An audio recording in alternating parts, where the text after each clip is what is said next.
Boa noite, sejam todos muito bem-vindos. Enfim, né, chegou o dia da nossa conversa, né, Deninho? Pois é, eu estava tão ansioso por esse dia, Simone. Tão, Silmara. Silmara, perdão. Eu estava tão ansioso, contando uns dias, assim. É como se fosse minha primeira live, sem nenhuma modéstia. Porque Que... hoje, vamos dizer assim, hoje a gente vai fazer uma conversa, né? Isso. Uma conversa onde nós iremos falar um pouco de literatura espírita. Então, já deixando por aqui o convite a Silmara e a todos vocês aí de Caruaru, enfim. Muito feliz mesmo. Que Jesus abençoe a cada um de vocês. Coisa boa, que assim seja. E aí o Soares chegando, Deninho. Ah, O Soares chegando aí, ó, dando boa noite. só lembrando que está aberto para perguntas, né? Sem E problema nenhum. Para quem quiser fazer perguntas dentro do assunto, perguntas, comentários. comentários, pode fazer. Fique à vontade. Não é assim, é um estudo. Na verdade, o que eu e Silmara nós estamos fazendo nesse momento, na data de hoje, é um estudo, é uma semente que a gente está plantando, porque se Deus Isso, quiser, não é, Silmara? Que outros estudos de exatamente. outras obras virão e que só tem a enriquecer. Cada um daqueles que irão Exatamente. participar conosco. O nosso objetivo é esse, é disseminação do conhecimento, da literatura espírita, enfim, e aprendizado. Isso é uma coisa boa, é Exatamente. uma coisa E- importante. Isso. Então, meu amigo, antes da gente iniciar a nossa conversa, vamos fazer a nossa prece, elevando os nossos pensamentos ao alto, agradecendo a Deus a oportunidade de estarmos neste mundo físico, de podermos agora estarmos envolvidos à luz da doutrina espírita, que tanto oferece os recursos para investirmos no estudo, para investirmos em nossa reforma íntima. Rogamos ao Mestre Jesus que nos inspire nesta noite, que possamos nos colocar receptivos às reflexões e que possamos também poder responder a perguntas, conversar sobre essa obra tão extraordinária. Que Deus e Jesus abençoe os nossos lares, a nossa família, a todos os nossos irmãos de caminhada. Que a paz de Deus e de Jesus estejam com todos, que assim seja. Assim seja. Então vamos à nossa conversa. E aí, como é, Deninho? Fale para a gente, fale para quem está nos vendo como é que surgiu essa ideia de fazer uma live para conversar sobre essa obra maravilhosa. Conte aí, A ideia surgiu, Simone, exatamente quando eu vi que você Silmara. havia. Silmara, vá me corrigindo. Silmara.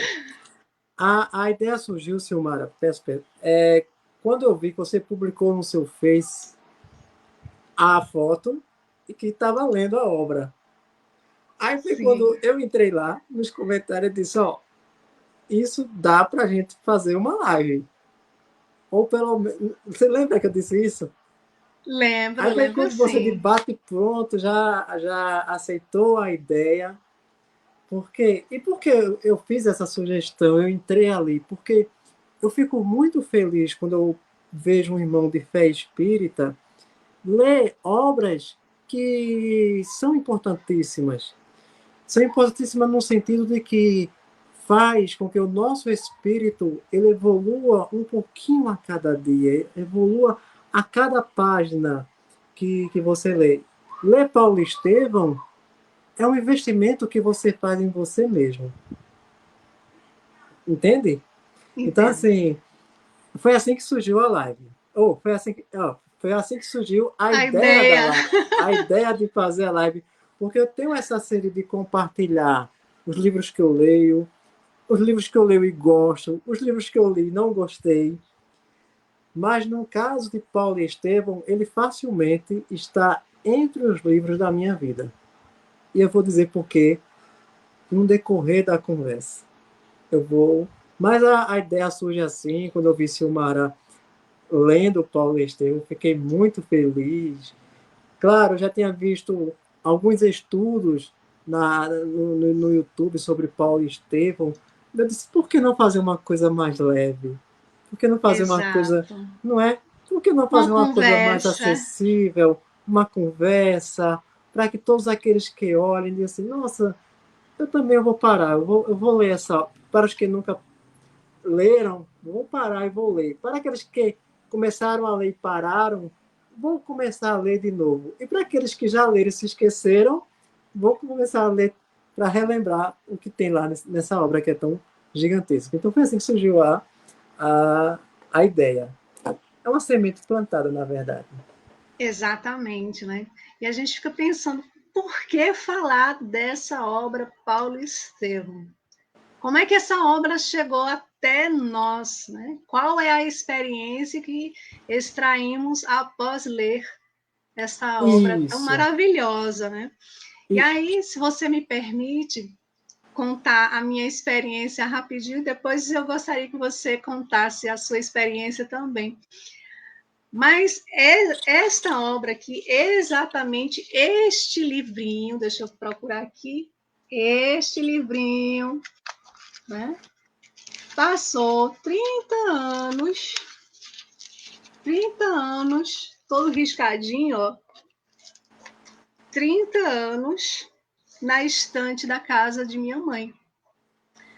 E por vezes eu ia lá, limpava a estante, colocava lá de volta. Não pegava o livro para ler. Limpava a estante, colocava o livro de volta. Depois de muita turbulência, de muitos equívocos, de muitos enganos, de muitos sofrimentos, eu, na época, eu estava passando por uma obsessão grave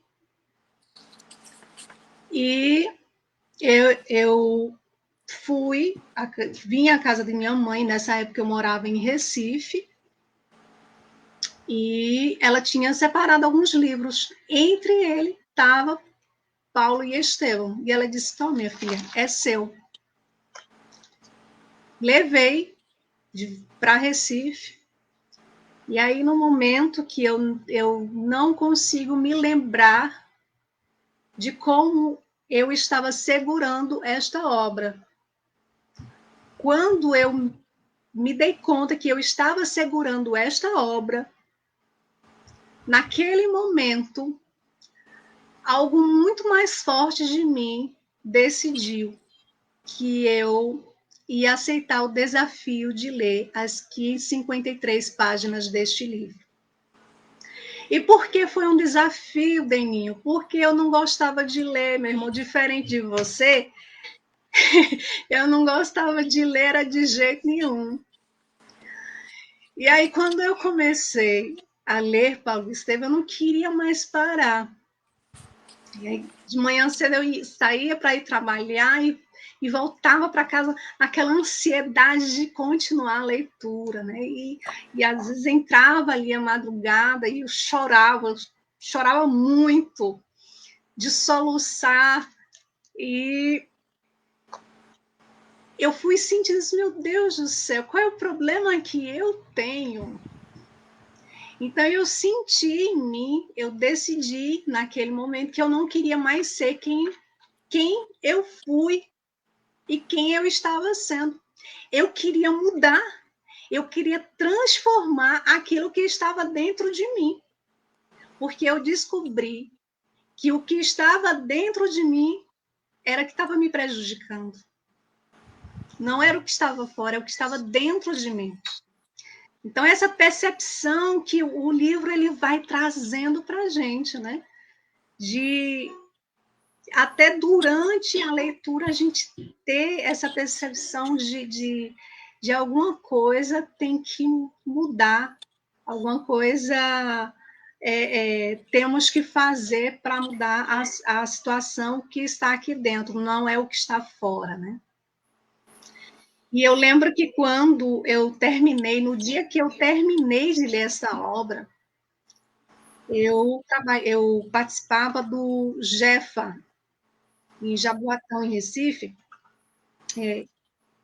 e em Candeias. E aí, no dia que eu fui, a palestra era sobre o quê? O livro de Paulo Estevam. Paulo Estevam. E foi de um jeito, eu lembro que foi em dezembro isso, quando foi em janeiro eu li novamente o livro Paulo Estevam. E daí, realmente foi um livro que transformou e vem transformando a minha vida. E é isso. Mas me conta, como é que você teve acesso a esse livro? Como que foi essa experiência para você? Eu vou fazer só uma pergunta, Silmara. Você levou quanto tempo? Tu lembra quanto tempo tu levaste para ler a primeira vez? Olha, eu só demorei mais um pouco. Eu acho que foi... Não chegou a uma semana. E só demorou uma semana porque eu chorava muito. Ah, entendi. Eu parava, eu chorava muito e eu queria ler as partes novamente que eu já tinha lido. Eu primeiro queria apresentar essa capa aqui. Ó, a minha capa é essa aqui. Eu acho que essa é a atual capa da FEB. Deixa eu colocar outro. Mas quando eu peguei ele pela primeira vez, a capa... Foi essa. Aliás, eu acho essa tua capa lindíssima. Eu também. A minha capa, ela retrata mais o Oriente Médio, enfim. Mas eu acho que deveriam ter preservado a tua capa, que eu acho que essa capa ela é lindíssima. Eu acho que essa capa que tem na tua edição é bem melhor do que a minha, eu acho, pelo menos. É apenas uma questão de gosto. Mas como foi que essa obra cai na mão de Denil Andrade? É o seguinte, eu acho que eu já contei para quem tá... O primeiro livro espírita que chega na minha mão, vou fazer só um resumo, foi Céu e Inferno. O primeiro livro de Chico Xavier que eu li, que eu disse assim, não, realmente a coisa é muito interessante, há mais mistério entre os céus e a terra do que sonha a minha vã filosofia, eu era evangélico, assembleano. Sim, sim. Eu chego na casa de Tia Fá e vejo esse livro que você tem aí, com essa capa daí. E quando eu pego o livro, Paulo e Estevão, Francisco Cândido Xavier pelo Espírito Emmanuel. Já tinha lido o Parnaso, só que o Parnaso, ele também é psicografia de Francisco Cândido Xavier, porém são vários espíritos. E é um livro de poesia. São mais de 40 autores portugueses e brasileiros que vêm, através da sua mão, trazer a sua poesia. Mas quando eu pego Paulo e Estevão, eu digo, peraí, esse livro fala de dois personagens que eu supostamente conheço bem, porque eu lia muito o livro de Atos dos Apóstolos. Eu disse, Tia Fá, a senhora me empresta esse livro para eu ler? Eu disse, não, meu filho, com todo o prazer. Aí eu li a introdução é de Emmanuel. Li a introdução, eu disse, nossa, esse livro ele é de 1941, então, ou seja, esse ano ele completa 83 anos. Aí quando eu peguei o primeiro capítulo da primeira parte, Corações Flagelados. Aí comecei a ler. Permita-me, só um pouquinho. Sim. Amanhã enfeitava-se de muita alegria e de sol, mas as ruas centrais de Coríntio estavam quase desertas. No ar brincavam as mesmas brisas perfumadas que sopravam de longe. Entretanto, não se observava na fisionomia suntuosa das vias públicas o sorriso de suas crianças despreocupadas, nem o movimento habitual das liteiras de luxo em seu giro costumeiro. Aí por aí fui lendo. Nossa, a lembrança que eu tenho é quando eu chego em Joquebede, quando ele passa pela rua, não vou dar spoiler, não. Eu vou tentar não dar Sim, spoiler, que ele passa por aquela experiência. Quando ele vai e quando ele volta, ele passa por uma experiência bem triste. A atitude que ele toma dentro dessa experiência. E ele só vai ali parecendo tropeçar nas injustiças que ele acha que é cometido contra ele. E que entra é, e Abigail. Quando eu terminei o primeiro capítulo, eu estava assim numa mistura de emoção, êxtase e ao mesmo tempo admirado. Porque imagine, quando você pega o livro de Atos dos Apóstolos, que é o primeiro livro, imediatamente o primeiro evangelho, que é o último evangelho, que é João, é o primeiro livro que depois dos evangelhos, Atos, a gente só vai conhecer ali a figura de Saulo de Tarso, eu acredito que a partir do capítulo 7, 8 ou 9 por ali. E a gente já conhece Estevão como Estevão, o primeiro diácono, nas pregações dele. E qual foi um misto de surpresa? Foi descobrir que, primeira coisa que vocês assim, nossa, Estevão, antes de ser Estevão, ele era chamado de Gesiel. Então, isso dentro de mim, isso assim, criava um conflito. Por que eu estou dizendo isso, Mara? Tem gente que entra no meu Instagram e diz assim, Daniel, eu acho até legal os seus vídeos, eu também sou evangélico, mas você não sentiu um incômodo? Eu digo, não, eu senti também. Eu senti um incômodo, eu senti algo que se chocava contra aquilo que eu acreditava. Mas, quando você sente esse incômodo, nada mais é do que você saindo da sua posição de conforto. Então, exato.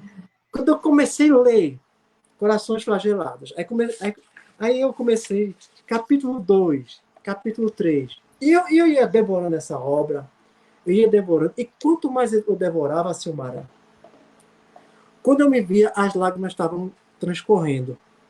Porque eu percebi que Emmanuel, ele, além de, ele é um espírito que evolui muito em pouco tempo, e ele é um excelente contador de histórias. É, Não é? Você percebe que, por que ele evolui em pouco tempo? Porque, ó, se tu pega em 2000 anos o que ele foi, ele conta algumas reencarnações dele, até chegar a esse livro, 1000 anos, 2000 anos não é nada em termos de humanidade, em termos de tempo de evolução, em termos de tempo de infinitude. Eu estava dizendo isso na última palestra, quando eu falei sobre Na Casa do Meu Pai Muitas Moradas. 2000 anos, em termos de evolução, Silmara, é ali. Não dá nem um segundo em relação ao tempo do cosmos.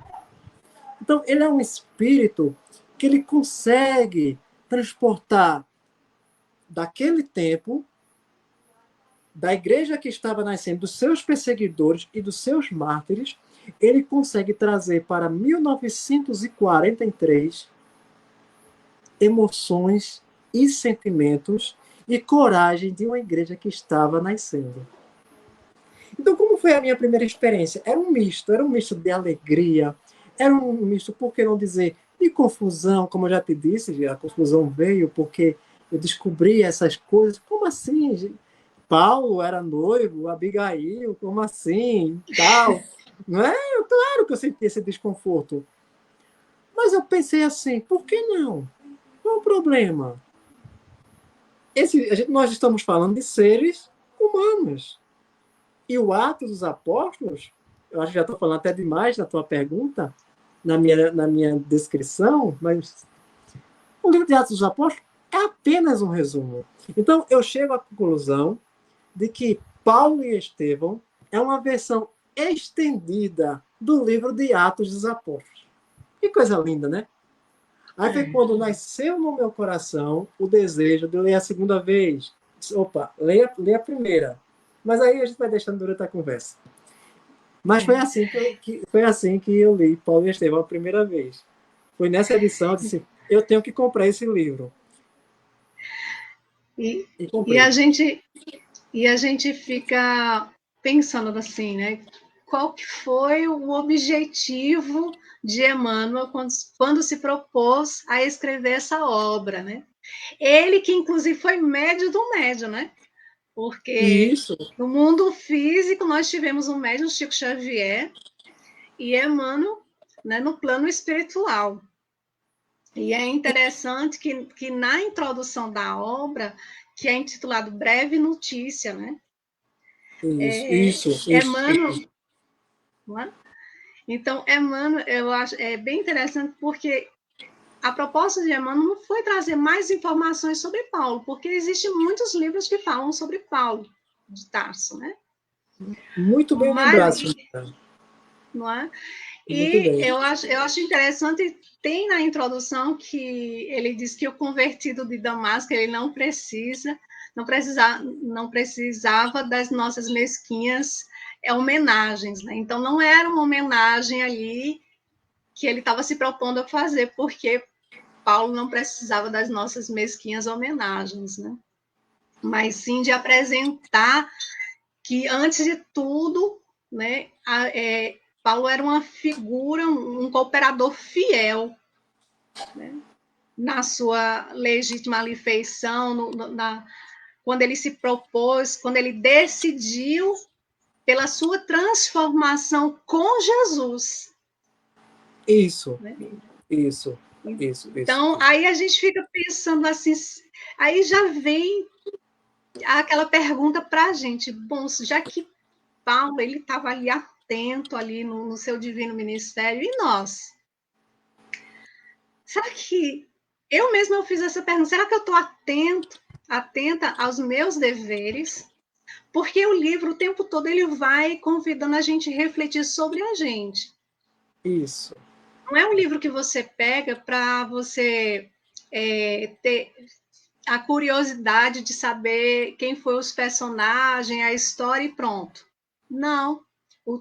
O livro ele nos convida a olhar para a gente. Né? Então, eu fazia essa pergunta, será que eu estou no trabalho, assim, realmente de minha transformação? Né?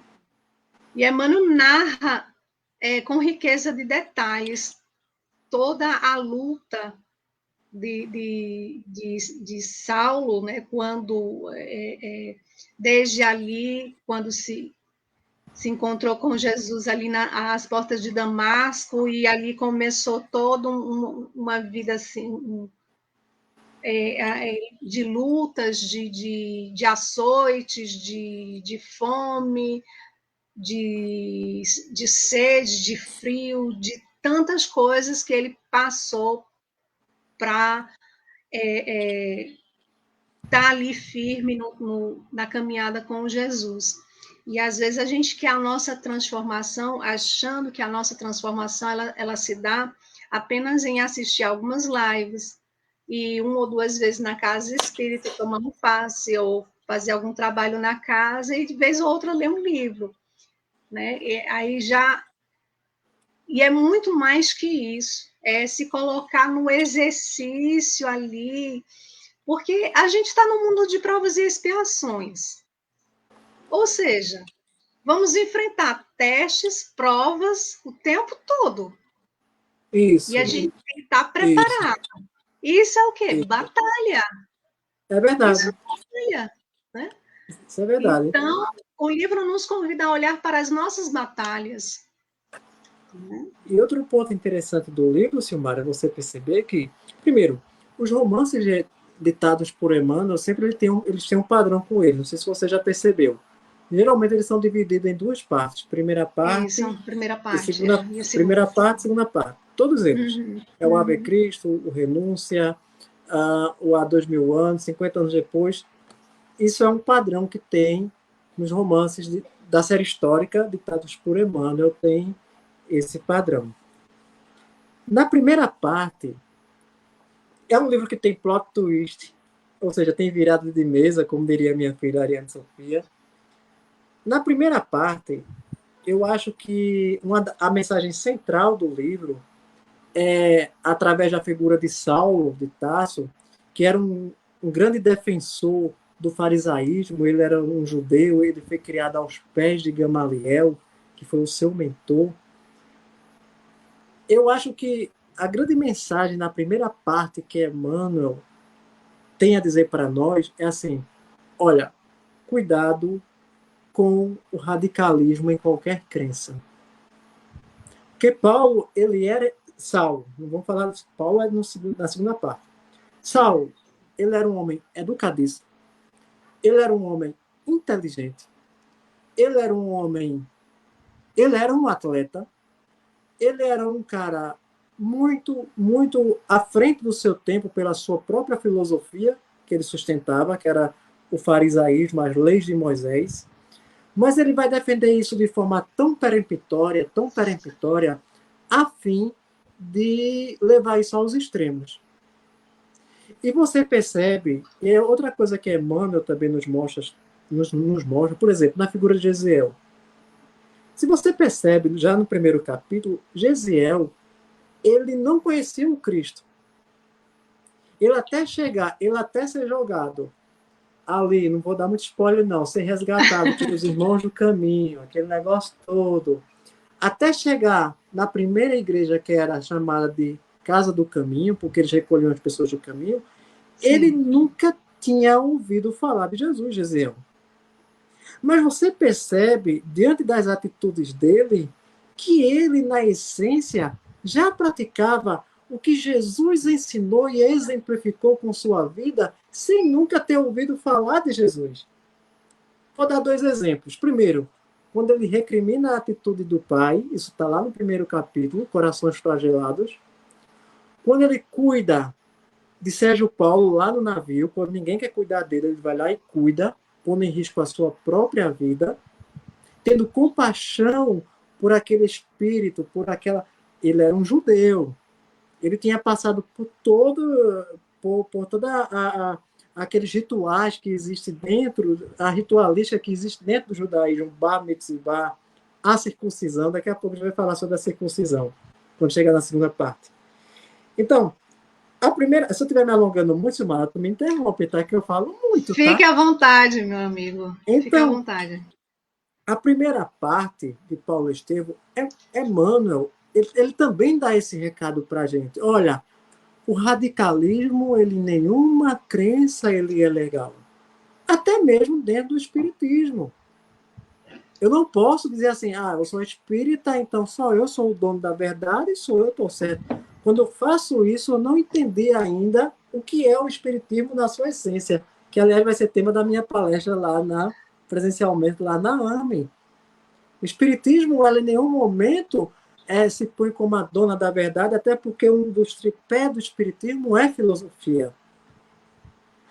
E essa ação praticada pelos irmãos do caminho de amor ao próximo, de entrega, de renúncia, aí você já parte ali para o capítulo 5 em diante, quando Gesiel ele é recolhido, e por conta da sua condição, como ele saiu de Coríntio, aí Pedro diz assim, não, você não vai se chamar Gesiel mais não.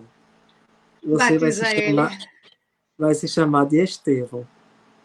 Porque lembre-se que ele sai de Coríntio na condição de um condenado às galés, de um prisioneiro. E é um nome grego, né? Stefano, e é um nome grego, né? É Stefano, né? Em português é Estevão. Estevão, né? Então, quando faz toda a lógica, porque quando eu li, como assim o nome de Estevão era Gesiel? Mas quando você pega os detalhes da obra, a obra por si só, daqui a pouco eu vou entrar em alguns detalhes que eu acho interessante da obra. A obra por si só. Aí, assim, você começa a perceber que faz todo sentido do mundo. Já na segunda parte, qual é o plot twist que tem na obra? A gente vai em 29 minutos, eu vou agora dizer qual é o plot twist. Porque na primeira parte é impossível você não olhar para a figura de Saulo e não sentir um tipo de vontade de pegar ele assim pelo pescoço e dizer assim, não é? Meu Deus, que homem cruel! Meu Deus, que coração é esse, né? Meu Deus, que defesa da fé é essa? E a gente percebe essas coisas até hoje, né?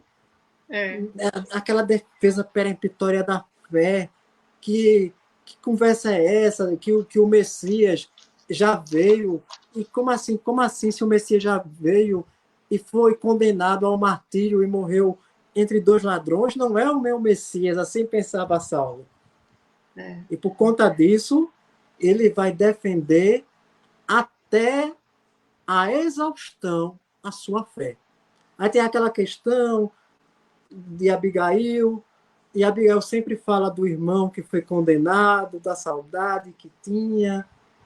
Não sabia que o irmão estava tão perto. É. E que, ao mesmo Mas, tempo, era um perseguido de Paulo. Né? isso. Então, Mas, assim, você tocou, desculpa te interromper, porque não, você estou tocou aqui à vontade. no ponto, assim, muito, muito interessante, porque quando Pedro decide ali que ele tinha que mudar o nome dele, é interessante que, antes disso, Gesiel, ele chega ali com febre altíssima, né, na casa do Isso, porque caminho. ele foi E contra, ele fica com febre durante 7 dias, delirando. delirando. E detalhe, durante o delírio de Gesiel, ele fica ali falando, né, os salmos, Os né, os salmos, os provérbios, e profetas, Pedro isso. fica, os profetas, e Pedro fica admirado, como é que pode, né? Um rapaz tão Isso. jovem, né? E quando Pedro faz essa observação, como é que pode um rapaz tão jovem e saber todas as escrituras? E aí é quando a gente lembra da importância que foi a mãe de Gesiel e Abigail, Isso. que o nome dela não é falado no livro, Não, não é falado. Só fala que mas Joquebed a viu. gente vê a importância que foi a educação que ela deu para os dois, né, de se apegarem ali às escrituras, de se agarrar aos ensinos, porque foi essa base que ela proporcionou aos filhos que deu toda a sustentação, inclusive quando os três foram presos, né? O pai, Isso. Josebede, Abigail e Gesiel. Gesiel, isso. Então, assim, eu acho que essa base aí foi muito importante da mãe, a figura da mãe. Sim. E até porque, assim, Silmara, os judeus, eles têm uma prática chamada Bar Mitzvah, que é como eu te disse. O que é isso? Por que Gesiel ele era tão eloquente? Porque a criança judia, aos 7 anos de idade, ela tem que, pelo menos, demonstrar diante da sinagoga um conhecimento mais ou menos profundo da Torá. Isso é Uhum. um ritual que existe entre eles. Então, é por isso que Gesiel, como judeu, ele passou por esse processo. Você percebe que no capítulo 1, quando Joquebed ele fala da injustiça que sofre, ele recita o Salmo 23. É, Não é? Quando ele delira, ele começa a recitar os salmos e os profetas. Quando ele volta do delírio dele, é quando Pedro pega, convida. convida ele a uma É, reflexão com o primeiro evangelho, que é o de exato. Mateus, que não era um livro, que é os manuscritos de Gesiel, vem cá. Você já ouviu falar, né? Já Agora soube você o vai filme. conhecer. Agora vou te apresentar uma figura. E Gesiel fica, como assim? Ele já esteve entre nós, porque os judeus até hoje esperam o Messias, né? Sim, ele já É, esteve entre nós. Eu estive com ele. Vamos dizer mais ou menos assim, né? Eu fui discípulo dele. Ele me encantou com o seu olhar. Ele me encantou com a sua forma de falar. Ele nos magnetizava com a sua doçura. É claro que o diálogo é bem mais profundo, que ali nós temos dois gigantes. E o que é que acontece? Só avançando um pouquinho, parece que só vai ficar na primeira parte, mas vai ficar devendo na segunda. Quando Saulo de Tarso ouve falar que tem um pregador na casa do caminho chamado Estevão, Jesus. Jesus, ele vai para lá. Aí é um verdadeiro duelo de titãs. Porque Saulo também, ele era judeu. Gesiel, um judeu convertido, vamos Sim, usar essa palavra, eu não gosto muito dessa palavra convertido, não, sabe? Porque às sim. vezes as pessoas dizem assim, Beninho é um convertido ao cristianismo. Não, eu apenas Uhum. ampliei meu campo de visão. Eu gosto muito Isso. dessa frase, né? Sim, Mas vamos sim. botar. Aí Saulo, não, eu tenho que ir lá na casa do caminho. E quando ele chama seu melhor amigo Sardônio, ou Sadoc, Sadoc, é. Sadoc, o Sadoc, Uhum. e que chega lá na casa do caminho e vê aquela cena, leprosos, doentes, velhos, tudo lá sendo acomodado e cuidado. Mas quando ele vê a figura de Estevão, o próprio livro nos diz que o próprio Saulo ficou encantado, mas no seu orgulho não falou. E a gente percebe, né? Percebe? A E gente aqui percebe. E Estevão só tinha o quê? 25 só anos tinha e Paulo 25 já tinha anos. 30 E quando, anos. e quando agora ele, a par do conhecimento do judaísmo que ele traz, com o conhecimento do cristianismo que Pedro apresentou a ele, que ele devora as páginas do Evangelho segundo São Mateus, aí é quando Paulo diz, eu tenho que humilhar esse cara. Eu tenho que humilhar esse cara dentro da filosofia. E é quando Saulo leva uma coça dele, né? Leva, falando no bom nordestino, leva uma pisa de Isso. argumentos. E é um capítulo muito enriquecedor. É um capítulo muito enriquecedor. É quando, já no final da frase, Estevão sabe que sai vencedor daquela discussão, mas ele diz, olha, o meu mestre me ensinou a não entrar, só parafraseando, a entrar em discussões estéreis. E é quando Saulo fica mais enraivecido ainda, e é quando nasce no seu coração o propósito de executar Estevão pelo ciúme. Pelo ciúme. Através do seu radicalismo, ele diz, não, esse homem, ele é um perigo, porque o seu verbo é inflamado, e ele fala de verdades que põem em xeque toda a estrutura judaizante que existia na época. Lembrando que foi esse mesmo sentimento que levou Jesus ao martírio, que nasce no coração de Saulo. Então é quando ele pede carta branca. Aliás, é quando ele manda prender.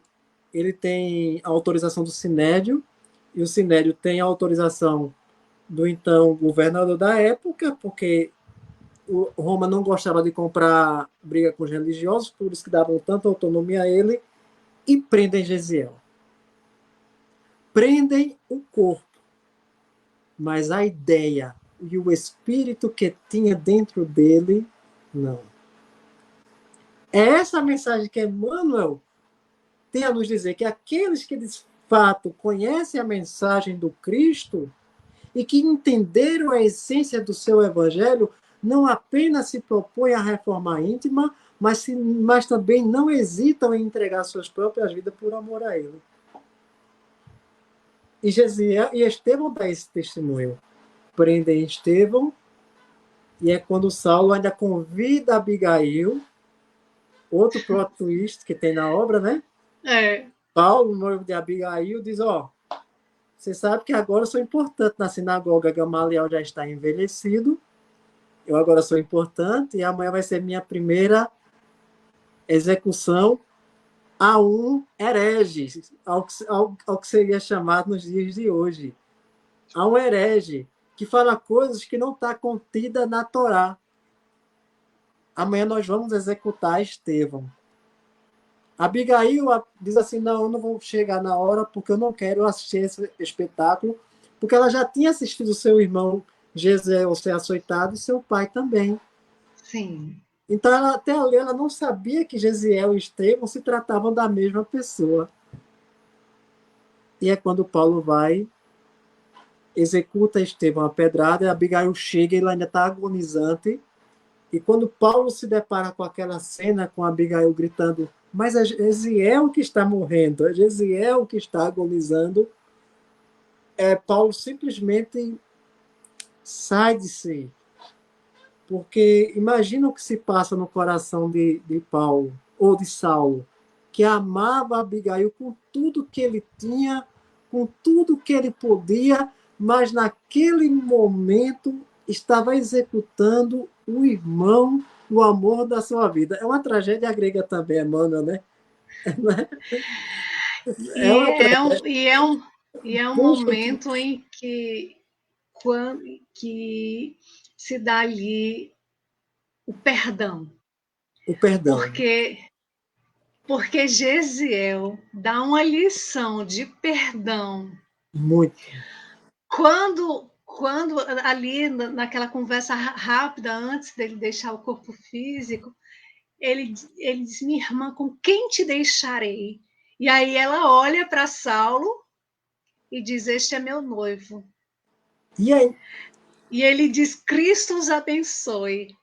E ainda não tenho no teu noivo um inimigo, e sim um irmão, né? Já E aí comecei a ele me lembra. emocionar, viu? Já comecei a me emocionar, porque não tem como não. É. Oh. E aí ele diz assim, é muito emocionante, porque ele diz assim, Saulo deve ser um homem muito bom, defendeu Moisés até o fim. Isso, até o fim. Imagina, Isso. minha irmã, quando ele conhecer a Jesus. Ele diz assim, imagina, tudo que ele fez foi por amor a Moisés e a sua lei. Imagina, né, esse homem sendo convidado às lides do Cristo. Ali Gesiel começa a profetizar. Então perdoe, porque tudo que ele fez foi simplesmente por amor a Moisés e a lei de Deus. Foi por amor a... Gesiel estava dizendo, ó, ele não fez isso comigo, eu estou morrendo, mas o que ele fez, meu Deus do céu, advogando o seu algoz. Só quem fez isso, até ali, só que até ali, porque assim, a gente está falando do primeiro mártir da igreja. A gente está falando do primeiro mártir do cristianismo, porque até ali não se existia o movimento cristão. Existiam os irmãos do caminho. Isso. Quem vai chamar aquele pessoal de cristão é Lucas, mas fica para a segunda parte do livro. Eu acho que a gente vai ter que fazer outra live. A gente não saiu da primeira ainda. Beijo. Só quem tinha feito isso até aquele momento foi Jesus. De perdoar os seus algozes, quando ele diz na cruz, Pai, perdoa-lhes porque eles não sabem o que faz. Então, o que a gente percebe? Estevão, ele entendeu bem a essência do Evangelho de Jesus. Ele já tinha entendido o que nos leva a crer. Olha uma situação, olha um pensamento interessante. Que Gesiel já era um espírito bastante evoluído para o seu tempo. Gesiel já tinha percorrido outros caminhos, porque em nenhum momento você vê em Gesiel a questão feita estiver em Saulo da religiosidade extrema e defendendo as suas convicções religiosas com unhas e dentes. Mas a gente vê Gesiel no leito de morte, mandando Abigail até mesmo se consociar com Saulo, seu algoz, dizendo que ele será um ótimo esposo, porque ele defendeu até a morte a lei de Moisés e, consequentemente, o que ele acredita. E você fica simplesmente assim, com essas narrações, você fica assim, olhando sobre essa questão do perdoar. Como é que pode... porque, eu não sei, Emmanuel dizendo assim para a gente, através da psicografia de Chico Xavier, como é que pode dizer que sou espírita cristão e tenho dificuldade de perdoar ainda? Quando alguém que veio lá do seio do judaísmo já tinha passado por todas as situações difíceis que tinha passado e estava, a exemplo de Jesus, perdoando o seu algoz. Como é que nós ainda colocamos obstáculo, nós que dizemos cristãos, espíritas, seja lá o que for, e ainda tropeçamos em pequenas coisas? É isso que Emmanuel, ele, ao nos narrar esses novos acontecimentos, ele quer nos trazer a reflexão. Exatamente. E aí quando... Oi, pode falar, Silmara, pode falar, que senão eu falo demais. Não, mas aí vamos mais para frente, vamos, né? Senão a gente não vai ter live que dê. Pois é. Que dê conta. A obra é densa, a obra é densa. A obra é densa. Até que tem aquele episódio. Posso adiantar um pouquinho, só adiantar? Vamos adiantar. é, Dalila adoece, Abigail adoece, é curada por Ananias, Ananias prega o evangelho para ela, ela se converte também ao cristianismo, até que Saulo tenta fazer as pazes com ela, mas ela agora é cristã, também desencarna, morre. Ananias vai para a cidade de Damasco e aí volta o velho Saulo. Não, eu agora tenho que aniquilar todo mundo agora, porque a revolta dele agora é geral. Perde carta branca, e aí o que é que ele vai? Vou matar todo mundo que estiver lá em Damasco e que for seguidor do Cristo, até que no caminho é o próprio Jesus que vem ao encontro dele. E é quando aparece Jesus, ele vê um clarão, cai da sua cavalgadura e ouve uma voz: Saulo, Saulo, por que me persegues? Ali, pronto, acabou-se o Saulo. Saulo. E eu imagino Jesus falando isso, sabe, Silmara? Não é gritando, não. Não é de forma retumbante, não. Eu imagino Jesus dialogando com Saulo da forma mais dócil possível. Sim. Saulo, Saulo, por que me persegues? Saulo, não vendo quem era a claridade, que era mais ofuscante do que a luz do sol, ele cai, já cego, e pergunta: quem és, Senhor? Quem és, Senhor? Sim. Eu sou Jesus, a quem tu tanto persegues. Recebe as primeiras instruções e aí termina a primeira parte. Que queres que eu faça, né? Que queres que eu faça? Vai à Se cidade de Damasco coloca à disposição a partir daquele momento do Cristo. do Cristo. Do E aí Cristo. ele entra em Damasco. Entra em Damasco, aí começa a segunda parte. A segunda Isso. parte do livro. Que, assim, a segunda parte do livro já é agora a figura central agora, não é Paulo. Ou não é mais Saulo, é Paulo. E a palavra Paulo quer dizer pequeno. Olha que coisa interessante. Saulo, que era um expoente do judaísmo cristão, vem se transformar em Paulo o Pequeno. Ele só vai mudar de novo de nome um pouco mais à frente, né? Isso. E a gente pensa que ele já chega na casa do. E Ananias é enviado para curar a cegueira dele. E a gente pensa que Paulo, com todo o conhecimento dele, já estava pronto para ser o grande apóstolo dos gentios. Ó. Nada Precisa de muito disso. trabalho.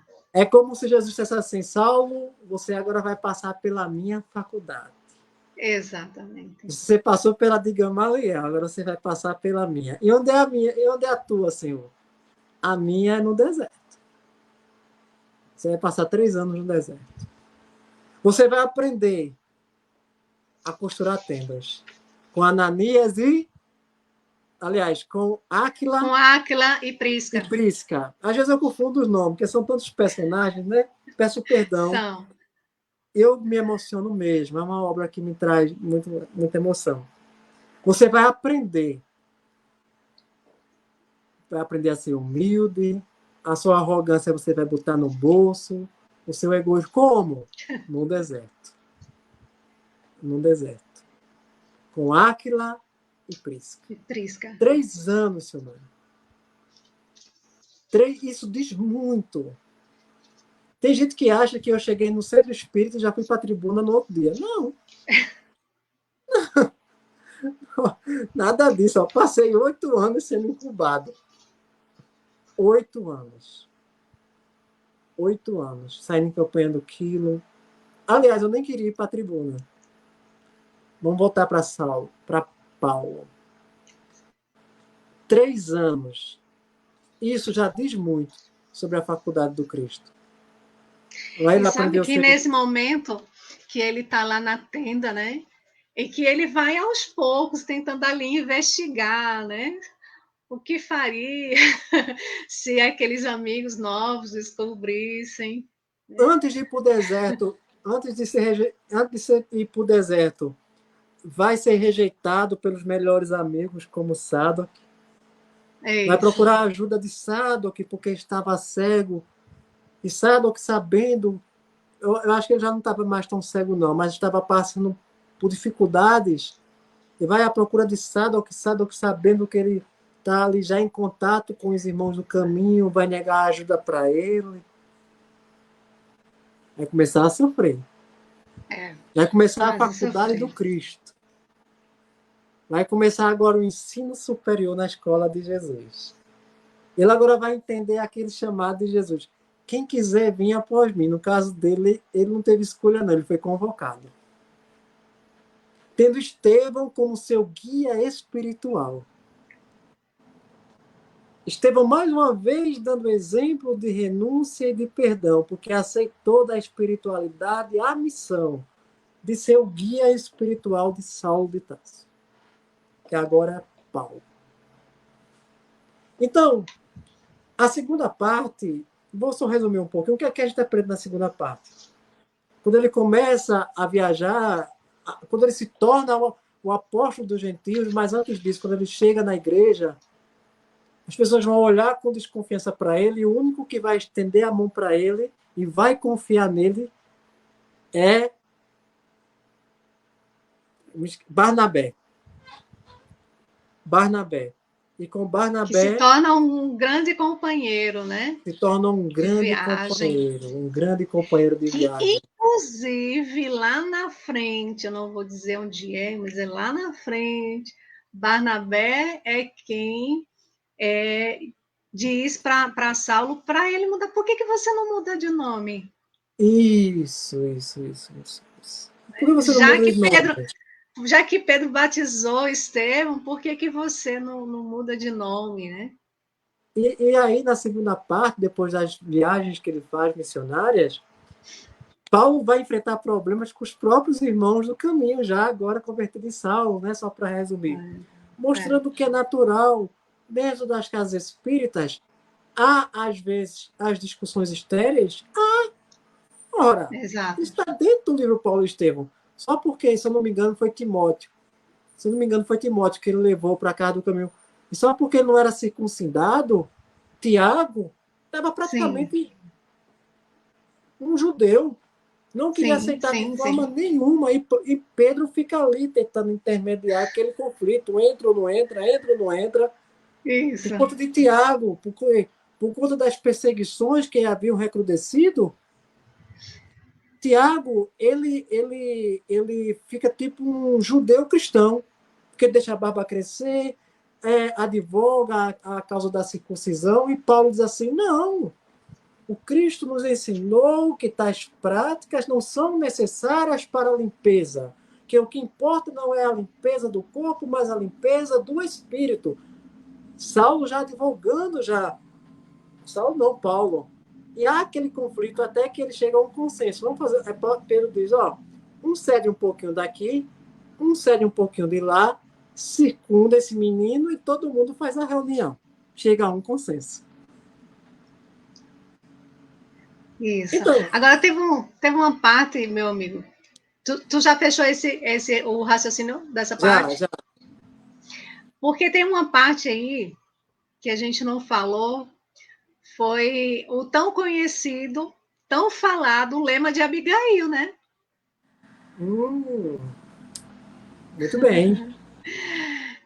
Que são três, digamos, são três verbos com forças aí extraordinárias, né? Pedindo amar, trabalhar, esperar, perdoar, né? Ela pede, ela fala para ele, ama.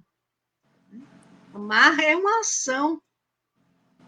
Quem ama suporta mais, tolera mais, tem mais paciência. Quem não ama só vê os defeitos. Em tudo, coloca defeito em tudo. Né? Então, a importância do amar, a importância do trabalhar, né? Que remete à ideia de aprimorar, de reformar, de transformar. Né? Não é só o trabalho da lida diária, do sustento, mas o trabalho principal que nos convida a fazermos com nós mesmos. Então, segue ali a sequência, ama, trabalha, espera, mas a espera ativa. Então, você Ah, trabalhou, é quando fizemos tudo o que pode ser feito, e aí espera, ou seja, trabalha, né? E vem a isso, questão do perdão também. Então, nos mostrando que a importância de enxergarmos o outro como irmãos e que, assim como outros, nós também temos as nossas falhas, nós também erramos, tranquilo. não é? Muitas Eu, vezes. E quando a gente se propõe a perdoar, a gente ali está dizendo assim: olha, fica com a corrente que você quis colocar em mim. Aí se isso, liberta. isso, Quem fica com a corrente é aquele que fez o mal, né? Porque está ali em débito com a lei divina, né? isso. E a gente agradece a Deus a todo instante, porque se não fosse pelo testemunho que esses homens passaram, esse evangelho não chegaria até nós. É verdade. Porque Paulo é quem se propõe a divulgar essas boas novas pelo mundo afora, e na segunda parte ele vai resgatar numa reencarnação só, o que me parece, tudo que ele fez na primeira, que vai sofrer. Vai sofrer. Olha, Paulo sofreu desde calúnia, desde a ser picado por uma cobra venenosa, naufrágio. O que você pensar, o que você pensar de alguém não ouvir as palavras de Jesus quando ele chegou no caso em Atenas, perseguição dos religiosos, e no final, a mando de Nero, ele é executado. Para fechar, Sim, quando eu li esse livro pela primeira vez e vi que parece que Chico psicografou essa obra aí em um mês, oito e que meses. foi Foi 8 meses. 8 meses, foi 8 meses, Foi, não foi? E foi. se eu não me engano, tá? Se qualquer coisa você me corrija. Parece que o próprio Emmanuel convidou o próprio Saulo para também narrar essas histórias. Eu O não sei Paulo, né? eu não sei até que ponto isso. Eu já vi o próprio Chico narrando como foi que ele psicografou na Fazenda Modelo. Ele só Uhum. tomava um chazinho e pegava das 5 e até as 2 da manhã. E vai levar desse um mês, mas foram 8. Se eu não me engano, em companhia de um sapo, né? De um sapo, porque ele se sentia muito só. E a Manuel Sozinho. disse que ia, e a Manuel disse que ia mandar uma companhia para ele, mandou um sapo para ele. E vai fazer lá na Fazenda Modelo. E quando. Então, essa. E olha que o que eu e Samara falou são apenas pontos isolados, porque esse Isso. livro, um seminário. Então, como é que a gente pode resumir, Samara? É só você pegar a obra e ler. E fazer essa viagem fantástica. Você pode assistir essa live 1000 vezes, 1000 palestras, mas você só vai sentir a experiência que nós sentimos, eu e Silmar e todos aqueles que conosco leram, a partir do momento que você lê Paulo e Estevão. Exatamente. Não é? Eu acho É, que tem, não é perder tempo. Perder tempo, pelo contrário, é não ler uma obra desse porte. Isso sim é exatamente. uma perda de tempo. E teve aquela parte, eu sei que a hora tá chegando, É, mas assim, teve aquela parte também que mostra, né, todo o trabalho mediúnico de Paulo, né? E começou a fazer curas, ele estendia as mãos com imposição das mãos. Gesiel também na Casa do Caminho, né?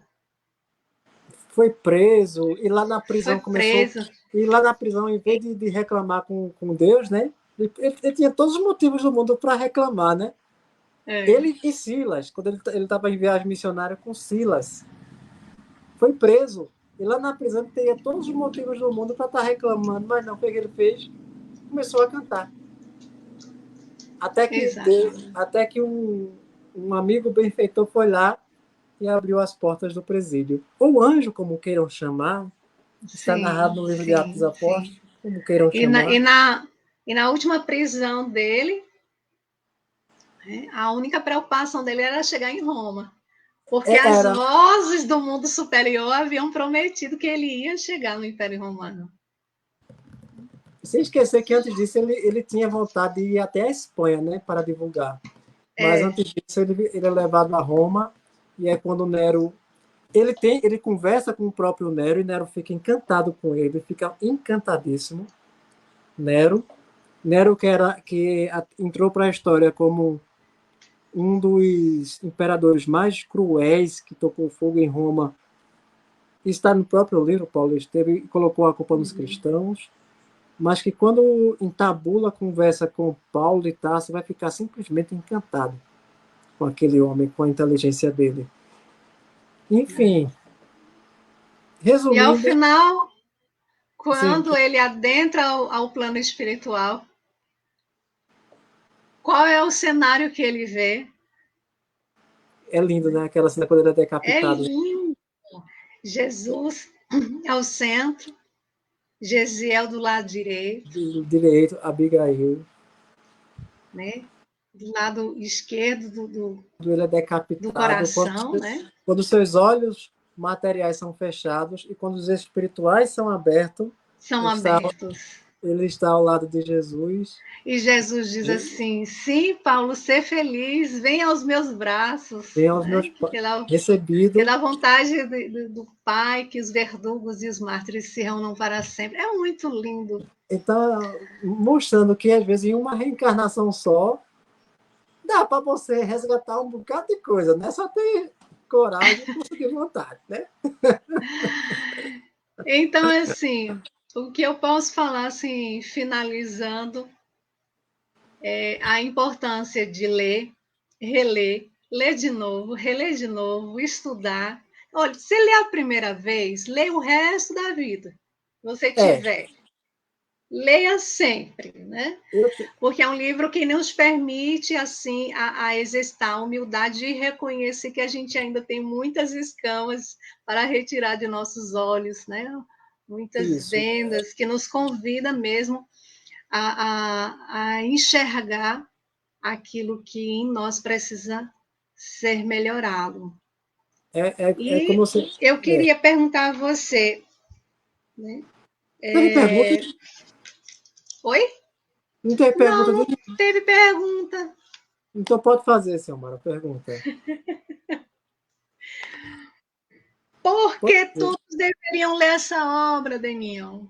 Porque, como eu disse, veja, por que todos deveriam ler Paulo e Estevão? Se a gente se propõe, nessa escala, nós temos a percorrer a grande escada de Jacó. E se às vezes a gente se desanima diante de nossas próprias vicissitudes, lendo Paulo e Estevão, a gente vai entender que é possível, sim, vencer as nossas próprias vicissitudes. A lição do amor, do perdão. Veja, é como eu lhe disse, Paulo, depois de que se tornou Saulo, depois que se tornou Paulo, ele teve problemas até com os próprios irmãos, com Tiago, com Pedro, por isso, por aquilo, mas nunca deixou de trabalhar para Jesus. Nunca deixou de anunciar o seu evangelho. Então, e é uma obra que traz, acima de tudo, esperança. Esperança de que a nossa vida é um contínuo. E de que Jesus, Silmara, sempre está ao nosso lado. E que agradecemos a Ele e por ter levantado missionários corajosos, como Saulo de Tarso. Porque sem ele, dificilmente, esse evangelho teria chegado até nós. Teria chegado, que a espiritualidade levantaria outros, mas iria demorar mais um pouquinho. Que coisa boa. Bom, é uma conversa que, se deixar, vai longe. Deixar, a gente vai se estender aqui até... Mas vamos lá. Meu amigo, você conta ou eu conto sobre o próximo livro que a gente vai conversar?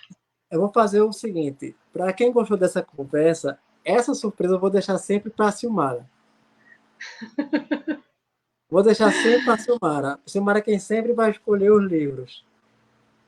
E aí a gente Então, vai... assim, o próximo livro vai ser Renúncia. Renúncia. Renúncia. Vai ser, a nossa conversa vai ser no dia 29, é isso, Leninho? 29 29 de de fevereiro. fevereiro, uma Isso, quinta-feira. exatamente. Então é Então, isso, meu amigo, só me diga uma coisa.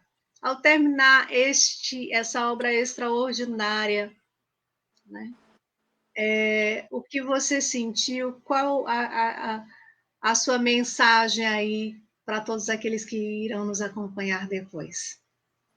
todo Agora ano, e depois. todo ano eu sou uma pessoa que eu posso dizer que eu leio relativamente muito. Mas tem um livro que eu leio todo ano. E esse livro se chama Paulo e Estevão.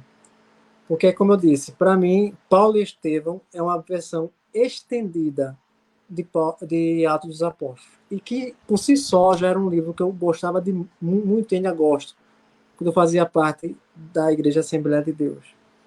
E a grande lição que eu tenho, outra lição que eu tenho para mim é de nunca hesitar diante do chamado do trabalho. Então, funciona mais ou menos assim. É Silmara dizendo, Denil, vamos trabalhar, e Denil dizendo, vamos. É irmão Soares dizendo, Denil, vamos palestrar, e Denil dizendo, vamos. Mas eu estou cansado, eu vou cansado mesmo. Se eu não puder falar 1 hora, eu falo 20 minutos, se o Silmara completa o resto, eu Soares. Mas eu vou trabalhar. Não há desculpas para não sentir amor a Jesus, a essa obra e a esse movimento chamado Espiritismo. Deus abençoe, Silmara, na sua infinita bondade, a cada um de vocês. Obrigado pelo convite. Obrigado mesmo. Deus te abençoe também, Deninho, e abençoe a todos aqueles que nos acompanharam ao vivo. Abençoe a todos aqueles que irão nos acompanhar posteriormente. Que Deus e Jesus nos envolva em muita luz, que possamos ter uma noite de muita paz. E agora eu vou pedir para o nosso irmão Deninho Andrade para fazer a prece de encerramento dessa nossa conversa de hoje. É com você, Deninho. Então, querido Jesus, até levemos nossos pensamentos. Queremos te agradecer, Senhor, pela rica oportunidade que nos deste de estarmos aqui em breves momentos meditando acerca dessas obras tão importantes. Obrigado pelos benfeitores espirituais que se fizeram presentes. Obrigado pelos irmãos sofredores que se fizeram presentes. Obrigado pelos irmãos do plano visível que acompanharam conosco e aqueles que irão assistir a esses comentários. Que esses livros, Senhor, sejam como chuvas no deserto pedregoso, que quando cai a luz, através da luz, floresce a vida através das plantas. Que o teu evangelho recaia sobre os nossos espíritos como um bálsamo e como alimento. Obrigado pela rica oportunidade. Nos conceda uma noite de muita paz e que Maria Santíssima nos traga sempre debaixo do seu manto. Obrigado por tudo, que assim seja. Obrigada, Deninho. Obrigada a todos. Boa noite, muita Boa paz. noite. Que Jesus nos abençoe. Tchau, tchau. Tchau, tchau, Silmara.